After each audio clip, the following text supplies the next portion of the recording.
Hello, and welcome to the Sound Health Network's webinar series. I'm Indre Viscontis, your host and moderator for today's event.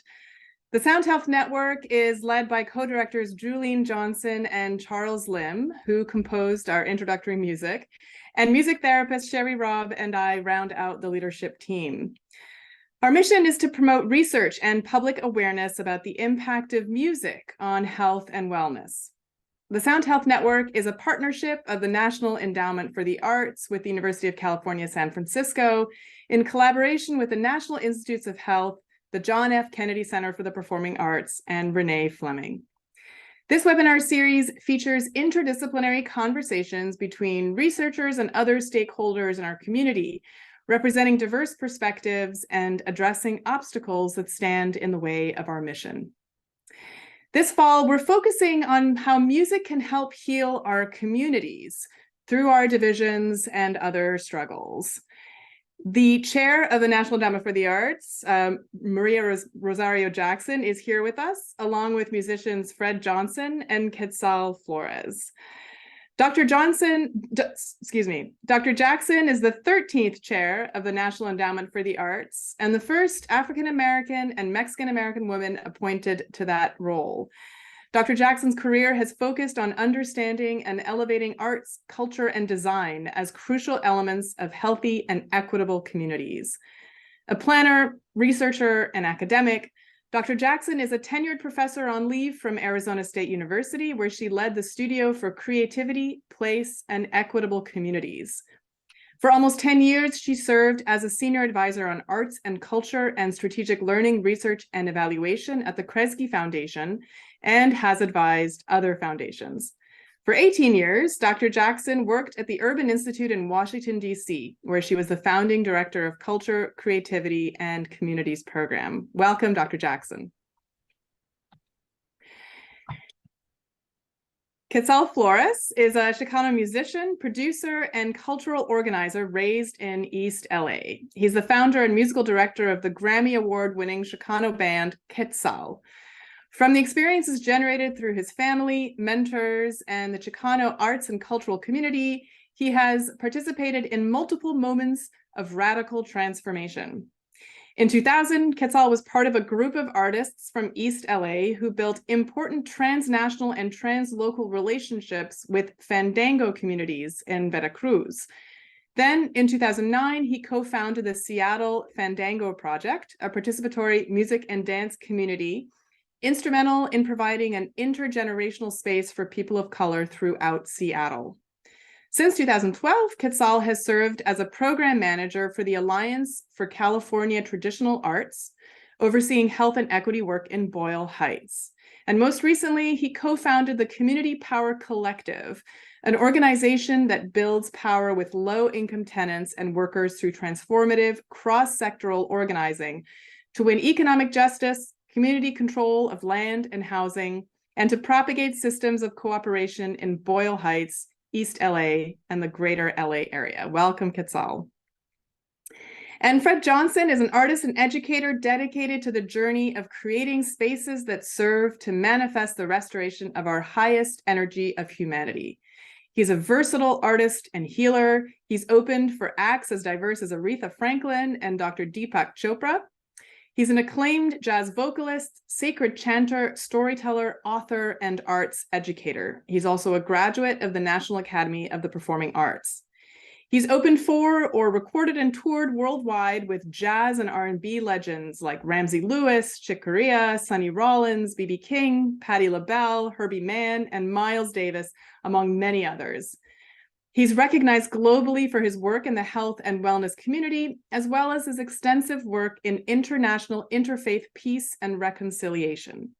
He served as Deputy Executive Director of Intersections International, a multi-faith, multicultural initiative of the Collegiate Church of New York for 9 years, and led their international outreach, utilizing the arts, meditation, and dialogue that specifically address challenges in communities around issues of bias, exclusion, and cultural conflict. He currently serves as the Arts and Health Program Manager and Community Engagement Specialist at the Strauss Center for Performing Arts in Tampa, Florida. Welcome, Fred.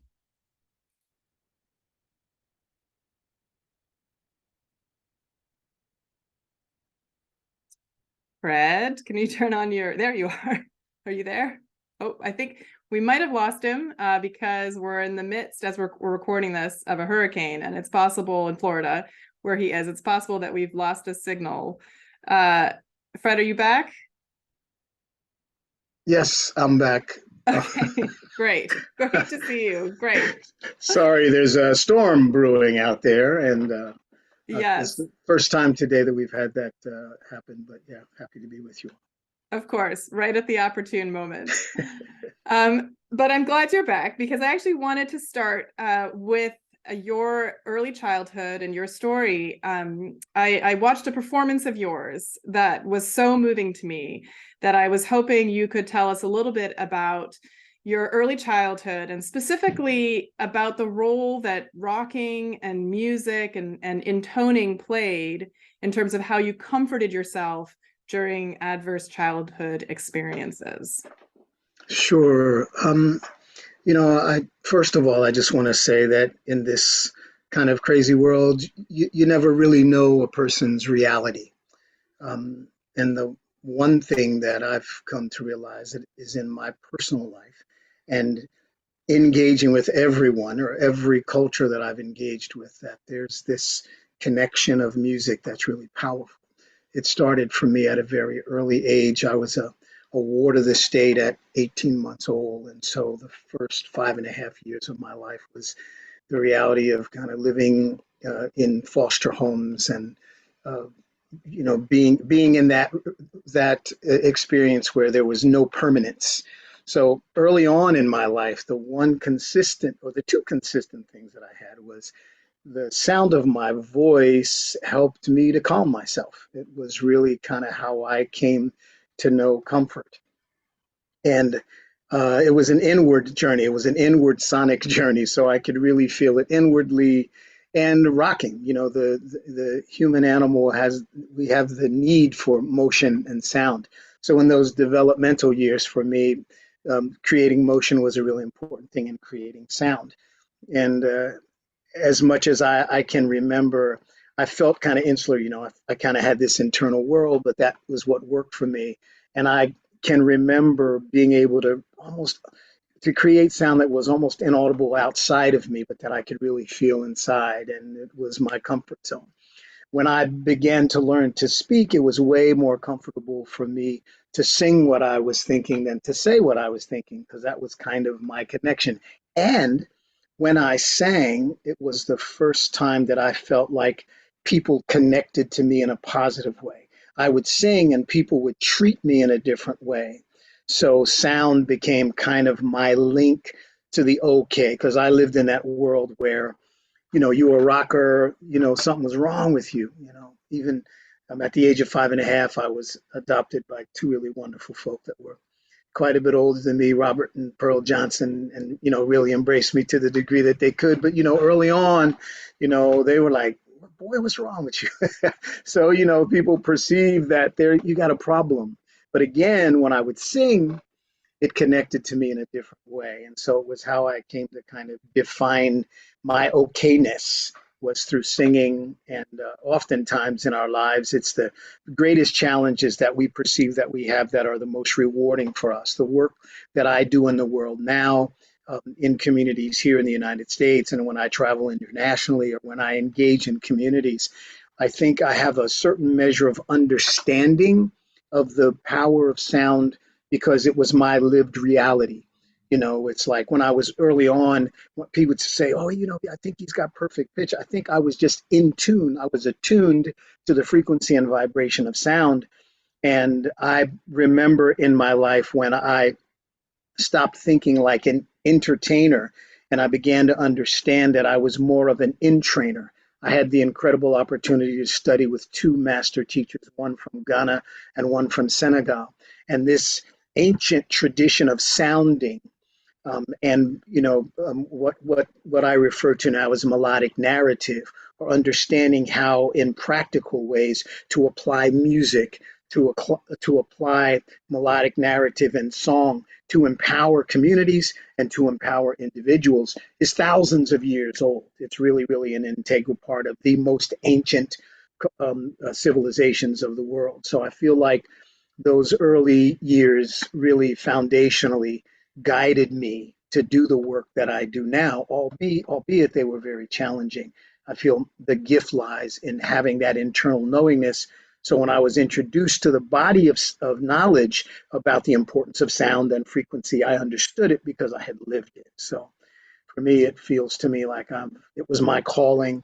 And then, I heard Nat King Cole sing when I was 7 years old, and I was like, yeah, I want to do that. So that was a part of the journey too. But I really, really feel that my service and my calling in the world is to be present, to really articulate people's thoughts and ideas, and to create bridges of healing and bridges of understanding in communities of challenge.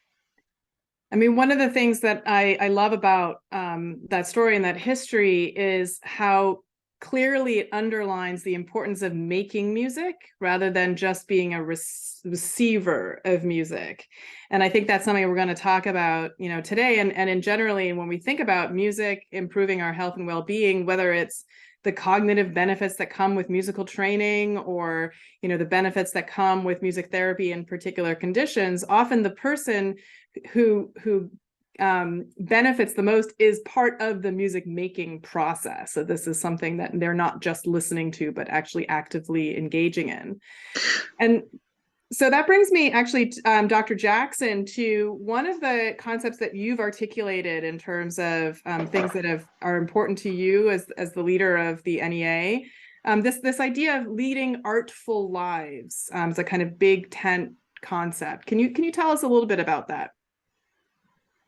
Sure. It's first off, it's wonderful to be with all of you today. So I send all my best to you. This idea of artful lives is something that I've been advancing from the perch of the National Endowment for the Arts. And Indra, exactly, it is a big tent idea. It encompasses what I think most people think of as participation in the arts, which often defaults to consuming the arts. And for sure, that's an important way in which we engage. I think that in addition to that, it's really critical to understand the other ways that we engage as well: making, doing, teaching, learning, supporting, all of these other verbs. So the idea of having an active, artful life that includes tapping into our creativity, owning our stories and telling them on our own terms, recognizing that the ability to express with aesthetics and in creative ways is part of what makes for a healthy existence. And the opportunity to do that in the places where we live and work makes for or is a critically important part of a healthy community. So a lot of my work prior to this particular role at the National Endowment for the Arts has been about understanding the role of arts, culture, design. And what I'm talking about now is artful lives in how we build communities where all people can thrive, communities where we can all reach our full potential. And I think that if we don't figure out how to integrate this more active way of, or more expansive way of understanding our cultural participation, we won't be able to achieve the things that we say we want to achieve as a society. It's a critically important element. And I'm very happy to be able to hopefully advance opportunities for more engagement from this role. And Quetzal, I see you nodding. I'm sure this resonates. And I wanted to sort of ask you a little bit about this notion of being an artivista, which I've seen in some of your writings and some of the ways in which you describe yourself and others that work in this space, and sort of what that means in terms of the artist's role in the community. Sure. Is this where we start the slideshow? Yeah, we can. Okay, because it reconnects. Okay. So yeah, I prepared this really cute slideshow for everybody. And it begins with this beautiful painting by my compadre Jose Ramirez, who just has a way. He's always paying attention as he's composing these paintings, and this is what he sees when he hears the music that's coming out of the neighborhood, when he sees the musical practices that are emerging from the neighborhood. And you see, this is the people, this is community, this is people rising up, and amongst all these people are musicians, are artists, are, you know, what la profesora, la doctora Jackson is talking about is, you know, is this woven, this tightly woven fabric, social fabric that includes all these things, and in primarily understanding how to participate, re-engendering that participation, that depth of participation that is so necessary for folks to understand how to hold each other and how to support each other. Next slide. And so for me, a lot of this starts with the Zapatista movement, and the actual word artivista. It's not necessarily the same as artivist. Artivista is a very particular connotation, and that is an artist, yes, an activist, yes, but an artist activist that had the experience of working with the Zapatista movement. And here are some photos I provided of different moments of us in dialogue, on a stage, you know, in the middle of the mountains of Chiapas, Mexico. And then here to the right, you have a photo of the amazing Comandante Ramona, rest in peace, who I got to meet and spend some time with.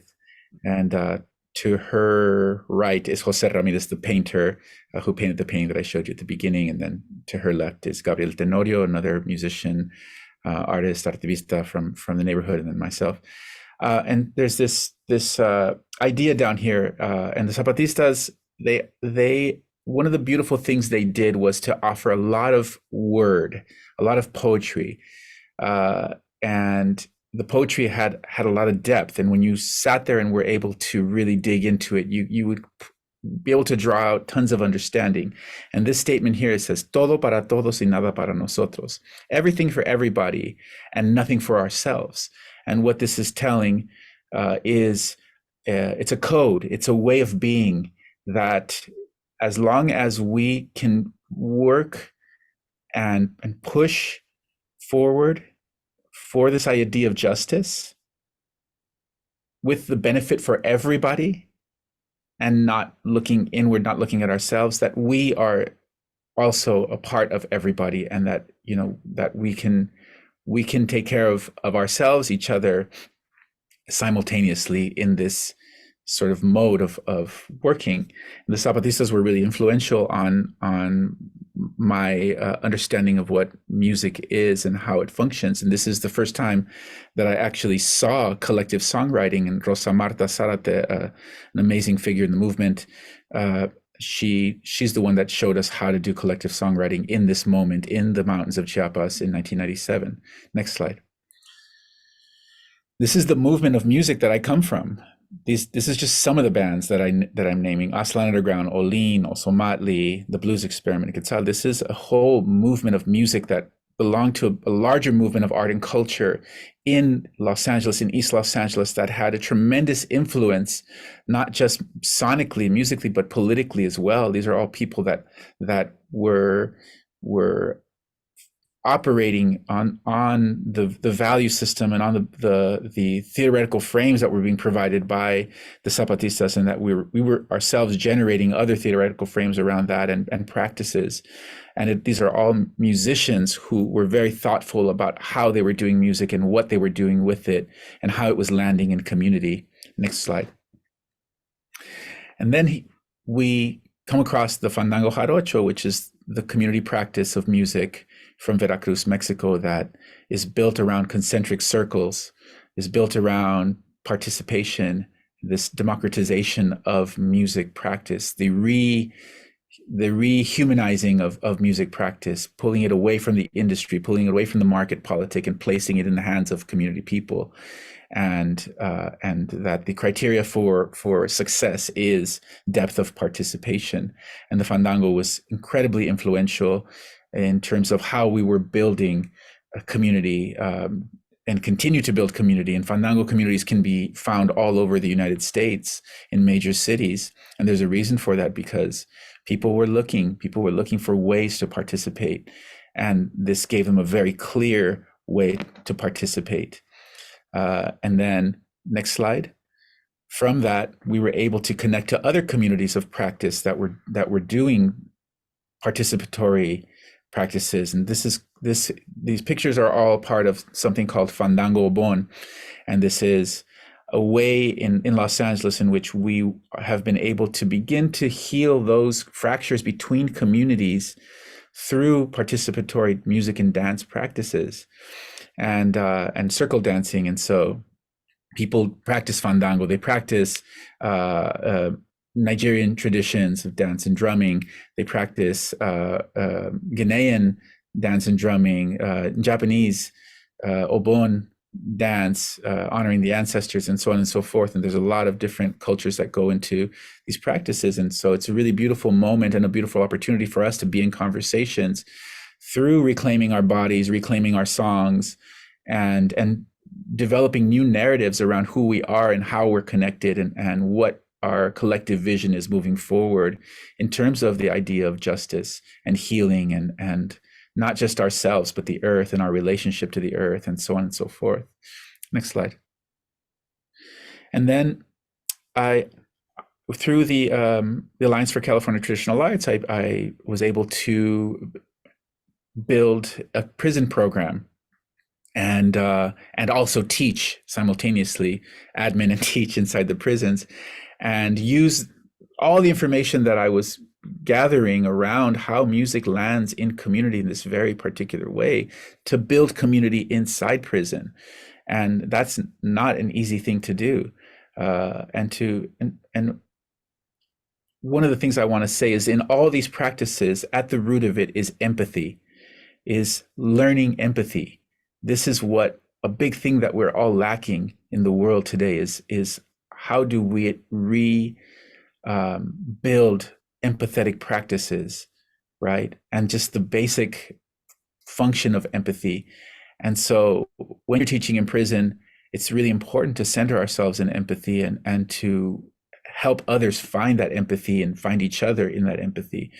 And these particularly the songwriting classes, the collective songwriting classes, were very powerful, because for the first time, these men are having deep conversations about what comes first when you're in prison, the fear or the tears, and to be vulnerable in that space and to have that conversation amongst other men who are really not permitted to do that for multiple reasons in this space was very powerful.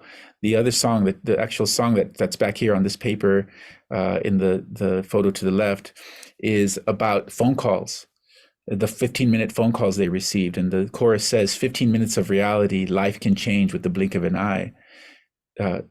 15 seconds remaining, now it's time to say goodbye. And this was about when they're on the phone and they're having some sort of breakthrough, some emotional connection, some connection to the outside, which is something that they long for, is you hear the operator say, you have 15 seconds remaining. And that feeling of your heart just falling out of your body, it's so painful for them every time they do that. And there was even a young man in there that was like, I don't get phone calls. And I asked him, why not? And he says, because I don't have anybody to call, And so these are the realities that we have to understand exist in the world, and that we have to remain committed to, right?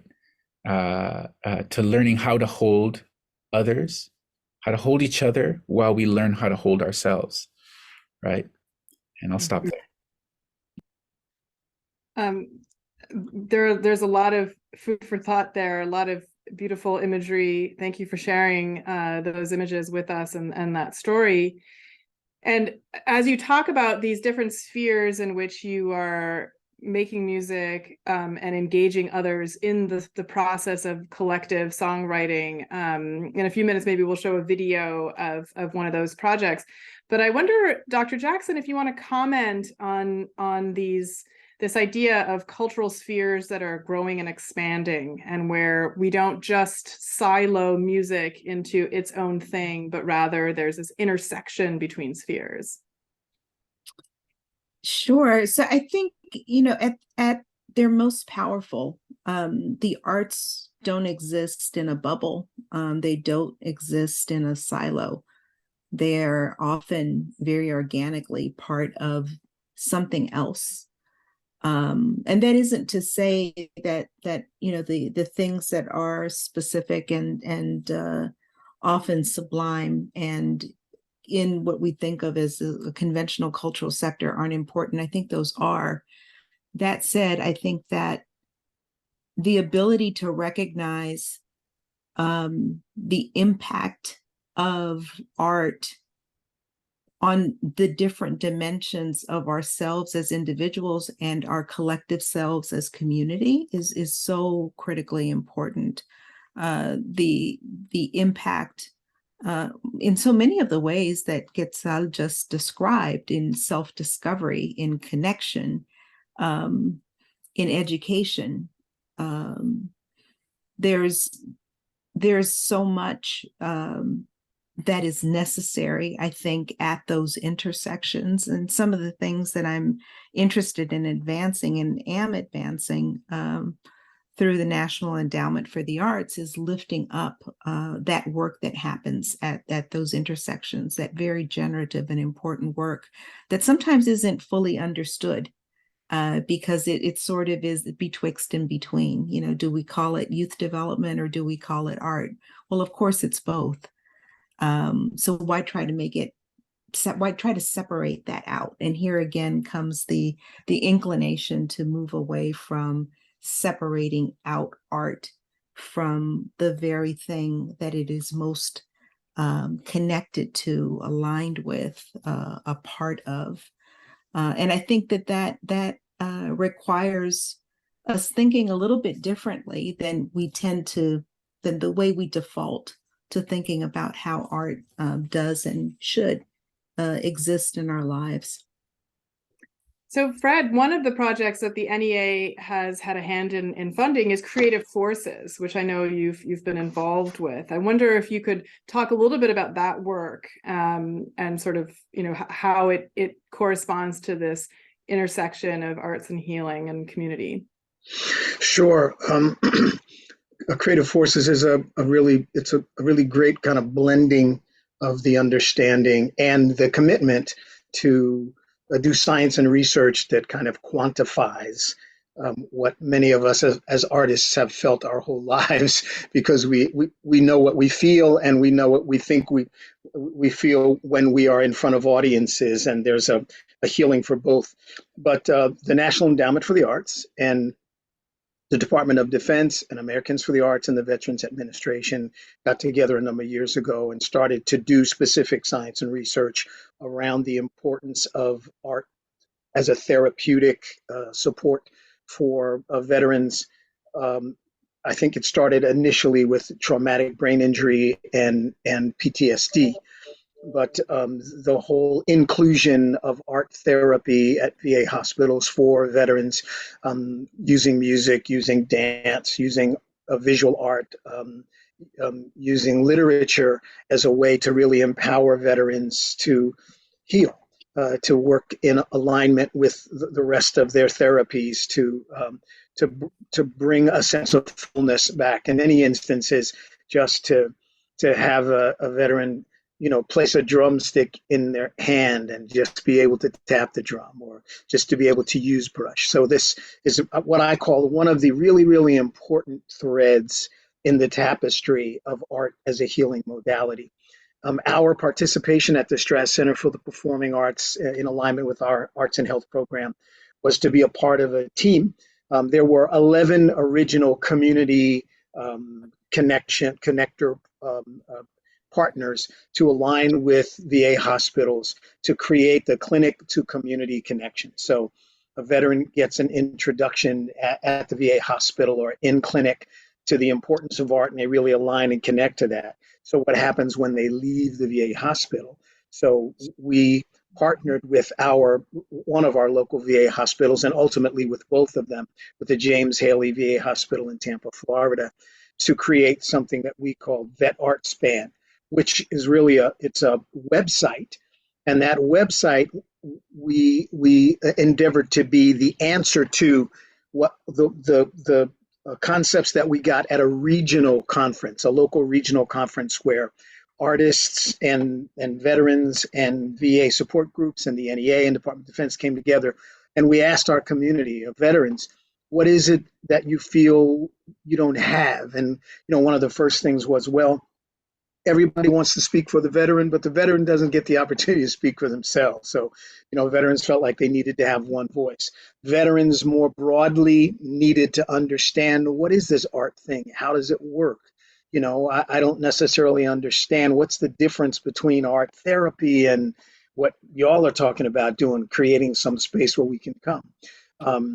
And so it was important to more broadly articulate the importance of art, what art therapy is, how an arts organization can be supportive, and to create a voice for those artists. So we chose, in alignment with our partners throughout Florida, to create Vet Art Span, which is a website and a point of destination for podcasts and videos where veterans get to talk and communicate about themselves, get to tell their story, get to talk about a desire for how much easier it is for me to write a piece of music, even if only I hear it and sing it, to really kind of move through some of those pains and some of those spaces that I need to bring back into alignment. Created an opportunity to have a conversation between folk about, well, what's the difference between an art therapist and creating a therapeutic environment where art can really help to transform. And so, we had really great success with that. And I think nationally, the work that Creative Forces has done is phenomenal. And in both alignment with Brother Flores and what Dr. Jackson is saying, we need for people to redefine and understand more broadly the dynamic impact and the importance of art in our lives and in our communities. I mean, most people think of the art, we're talking about music. Well, what do I like? What music do I like? What music don't I like? The industry of art has really kind of created a chasm between the importance of singing together, the importance of creating together, the importance of dreaming together, just for our health and well-being. So I think one of the most important things that are happening, and I believe Creative Forces was real catalyst to start that, is to have a broader national conversation about the importance of art in all of its measures for the health and well-being and stability of our communities and as a human family. It's so important. So, for instance, at the Strass Center, we have, the Patel Conservatory. So we teach, music, dance, and theater. We have, 6 theaters. Where people come and see the opera, and they see Broadway, and they see concerts and lectures. But the one thing that people don't necessarily acknowledge or know and understand is that, say, our biggest theater has 2,600 seats. So on any given evening, 2,600 people from all different walks of life, from different cultural backgrounds, speaking different languages, political and all of that, they step into the doors of the theater. And for 2 hours, they give themselves permission to have a shared experience of laughter, of tears, of music and celebration. They go out and have a little bit of a libation and talk about how great the show is, and they come back in. So when those lights go down, we entrain ourselves to a shared experience. And that is one of the most important components. All the great indigenous cultures of the world, before they came together to talk about what decisions were going to be made in the community, they sang together. They reminded each other of their history. They danced together. They ate together. They came into a common place of coherence. They enlivened their aesthetic so that the decisions that they made were guided by their hearts. That old mystical philosophy that the longest distance traveled is the distance between the head and the heart. If we allow ourselves to work in that corridor there and blend the two of those and recognize, how many of us have said, just imagine the world without music? What would it be? But imagine the world without the song of the bird. You know, it's like it's a part of who we are. It's not something that we do. It's discovering a new way of being, right? And one of the most important things is that inclusion piece. A lot of the work that we do at Young People, I do at the Strat Center, or when I travel around the world, is to communicate with people and say, what are you thinking? What are you feeling? And then take their words and immediately turn that into music so that they recognize and know that they're being heard. They recognize that, there's melody and there's harmony in what they have to say and what they have to think. We, as a global family, must remember that the two of the most important things that we share is the breath of life itself and the capacity to create. Everything that we see around us, with the exception of the things that creation has given us, is the byproduct of someone's imagination. But one of the first things that we tend to impede in young children is when they tell story. And if that story isn't literally true, we say, don't say that. That's, so we impede imagination. Go sit over there and be quiet. So it's important for us to reawaken. Nothing more beautiful than hearing a child sing through their little activity that they're doing, or sing to each other. It's a part of what makes us divinely beautiful, to sing, to move, to experience a great piece of choreography, an unspoken thing. For 7 years of my life and my journey through being involved with music, and my learning process is I studied with the National Mime Theater in Boston, and I was a principal performer with the National Mime Theater. And my life before that had been jazz and musical theater. But the 7 years that I spent communicating nonverbally awakened me to understand how much communication there is in the world without word. So silence, and then moving silence to sound, and making contact with each other, and recognizing that there's at the last opportunity that I had to listen to Dr. Jackson, you talked about other ways of knowing. And so if we can really delve into that world of other ways of knowing each other, other ways of sharing our story, it's so powerful. You can feel it.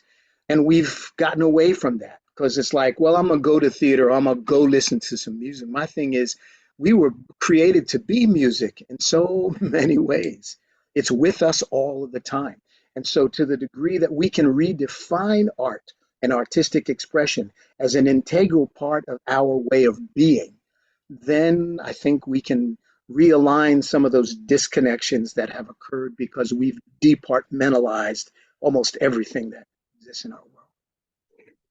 Yeah, and so I shared a couple of images of just like the vast different ways in which that art span, promotes art in painting and theater and music in addition to that. And I wonder, Dr. Jackson, if you can talk a little bit about this idea of arts ecosystems, as opposed to, we talked about the siloing of art, but there's also goes across genres and domains, not just sort of music and wellness, music plus, but rather a whole ecosystem. Can you talk a little bit about that idea?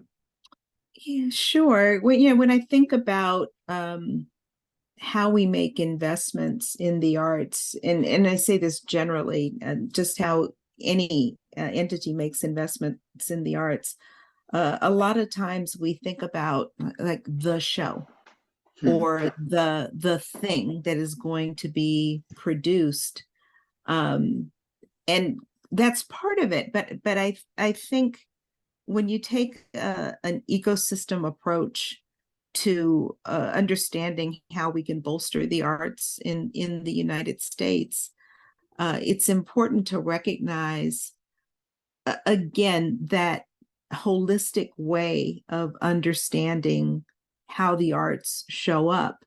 So there's a broad spectrum of ways in which we must support and find ways of bolstering, and it includes all of these ways of engaging. and across disciplines. It also includes that work at the intersection. Why? Because it's not separate from it. It is part of it if we're able to see it that way.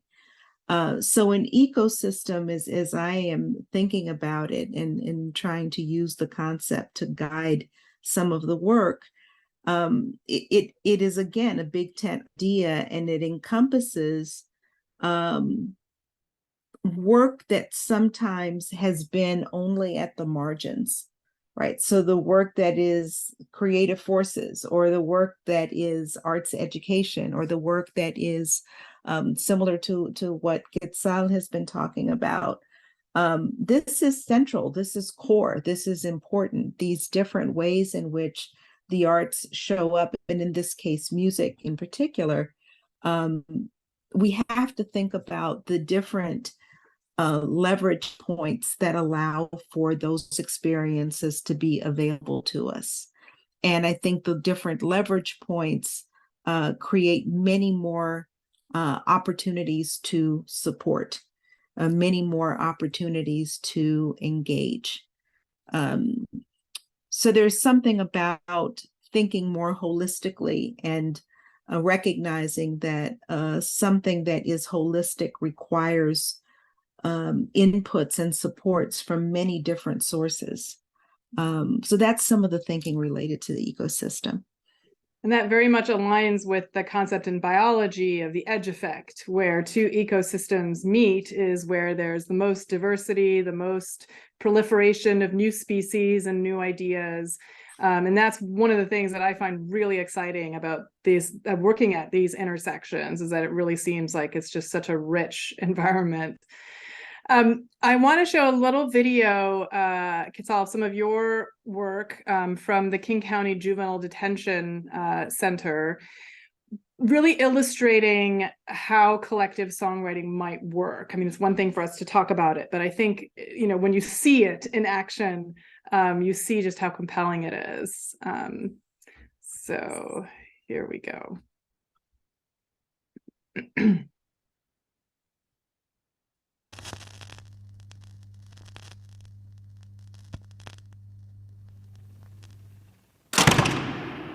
It's a recycling world. Everybody sing that for me, please. Nice and loud. Da, da. I'm recycling my bad ways to make some better days. It's a recycling world. Again, nice and loud. I'm recycling my bad ways to make some better days. It's a recycling world. And when we're recording, don't come over here listening, okay? We'll listen to that afterwards, okay? You know, like starting from there? Just try to stay focused on what we're doing right here. And then we'll come out of that. We're in the King County Juvenile Detention Center with Sounds Beyond Barriers, which is a collective songwriting project engaging youth as well as teaching artists from Los Angeles and Seattle. For like, you know, a day or a week, whatever, you know, get back. I'm gonna It's a cycle, right? The collective songwriting process has been something that's developed over time, let's say some 15 plus years. And it's a way of looking at music not as product or, but more as a process. Now, going back to this other thing that you just mentioned a little while ago, right? So like, what does it really matter? And then part of his answer was like, we need to be good to each other, right? What I've come to realize with this process is that whenever you're engaging communities and in a dialogue, and you, with the intention of writing music or writing a song or putting lyrics together, their imaginations are sort of enacted in other ways, right? So I think that their dialogue begins to sort of look very different. It's a recycling world. Yeah, it is. It's beautiful. So I'm going to fast forward just a little I think bit. songwriting, knowing that they're trying to.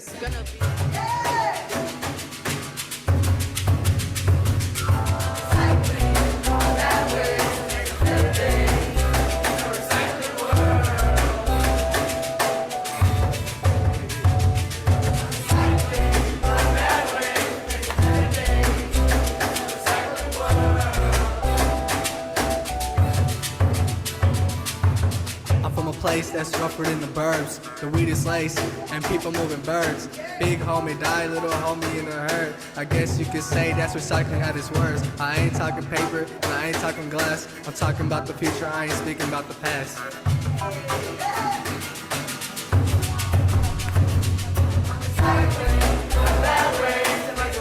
So I just wanted to give us a little taste of it. What's so powerful here, I think, for me is, first of all, understanding that it's the process that's healing. It's not the final product. And I think that is what we've sort of all been kind of circling around, what the industry makes us feel, that if the product's not perfect and you don't see it, then it's not somehow devalued. But the work of making this art together with this ecosystem, that's where the healing happens. And so I wondered if any of you had any thoughts about sort of that side of it, how we can ensure that the arts are part of our daily lives, not just something that is relegated to, a class or, a theater. I think we keep amplifying the message. I think it's important for us to talk about it. I think it's important for those of us who are comfortable to do it, is to take it in sort of non-traditional settings and have people experience that.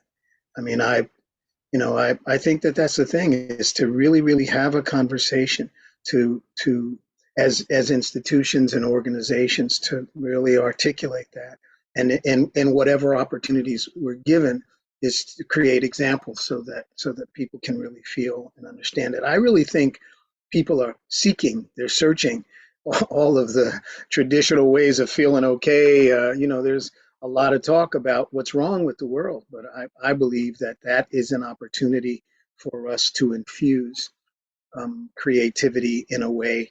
So, because we'll argue, we can have an intellectual argument about what someone tells us, but you won't argue with the way that you feel. So I really think that it's important to create as many of those experiences as possible, and to be voices to really articulate to folk so that they can more broadly understand the importance of art and creativity, to bring to the attention of people these kinds of projects that are being done. But I really do think in real practical ways, how do we apply it? How do we surprise people with the element of creativity, and really be ambassadors to have that conversation? I mean, when the pandemic was upon us at its strongest, people went immediately to reading again, to writing again, to painting again, to standing on balconies and singing together, to going online and listening to concerts. I mean, we thirsted for creativity, for a way to fill our being. So I think that the human family knows it. They just need to be reminded of it. And again, oftentimes people need facts. And one of the advantages that we have now is that we do have major universities that have put together phenomenal studies. And so, we're able to offer the science and research that quantifies that this is your brain on music. This is what happens to the natural medicines of the body when you either view or participate in art. So I think it's a conversation that needs to continue to be amplified, and I think it's very possible for us to understand our creativity in a much broader way. And music is such a powerful. Yeah, and so Quetzal, we're coming at the end of the hour, and I want to give Dr. Jackson the last word. So yes, I wonder if you want to. I'll be brief. Sure. Yeah. So I'm embedded in these spaces, right, with nonprofit organizations, coalition spaces that are seeking justice, and the work is exactly what Mr. Johnson is talking about, and that is that you have to do the thing, and oftentimes it's going to be an experiment, but it's not a blind experiment. It's an experiment on top of thousands of years of information that we're carrying in our bodies, in our DNA, around these, like how to participate and when to participate and what does it look like and how to share space and all these things. And they're embedded in all of these practices are systems, are systems that can be applied in different contexts. They don't just belong in that one thing. They're teaching us something about ourselves and about each other. And so this is the work. And I often think about the land acknowledgement and the conversation around equity, diversity, and inclusion, and how everyone wants to talk about it, but no one knows how to do it. Everyone wants to acknowledge the land. No one knows how to act right with the land. And so we have to be able to do, and the things that we're talking about, the processes and the practices we're talking about, offer us insight into the portal of how to do it, and to do it, understanding that we're going to make mistakes, and that's okay, and that we can hold each other through this and learn how to continue doing as we make mistakes and create opportunities for each other to participate. Dr. Jackson, what are your final thoughts here? Well, I think both Fred and Quetzal have offered such beautiful examples of the arts as an integrated part of our humanity, of what it means to lift up and see each other's humanity. So I want to just underscore that. To your earlier point, Indre, about process and product, I mean, that's one of the concepts that I've been talking about for many, many years now. And it's one of the hardest ones to get people to embrace sometimes, because we are so conditioned to look to the end thing, the thing that is getting created for consumption. And again, not that that doesn't have value, but there are so many other ways of participating. And I think the notion that art process can be as important as, or in some cases more important than, our art product requires us to think differently about how we value the arts. Of course, economic impact is important, and it would be silly to say that it isn't. I think in addition to that, though, we have to think about impacts on health, impacts on social fabric, impacts related to repair, and the work that often has to do either with personal healing, collective healing, social healing. All of those are benefits and ways of valuing the contribution of, often most importantly, that creative process and the engagement in that creative process. And I do hope that in the years to come, we will unlearn some of the things that we need to unlearn, so that we can fully embrace our power as humans, and our ability to care for each other in ways that are holistic and lift up the best of us. Well, we hope at the Sound Health Network that we can help bring these goals and missions to fruition. Chair Jackson, Quetzal Flores, Fred Johnson, thank you so much for joining us for this webinar. And thank all of you for tuning in. Our next webinar will be in February, when we'll be exploring music education as a pathway to overall well-being. To learn more about the Sound Health Network and to take advantage of the resources we offer, please visit our website, soundhealth.ucsf.edu. And you can engage with us through our social media accounts at SoundHealthNet on Twitter, Facebook, and Instagram. Watch archived video content on our YouTube channel, and sign up on our directory to connect with others. Thank you so much, and we will see you all soon.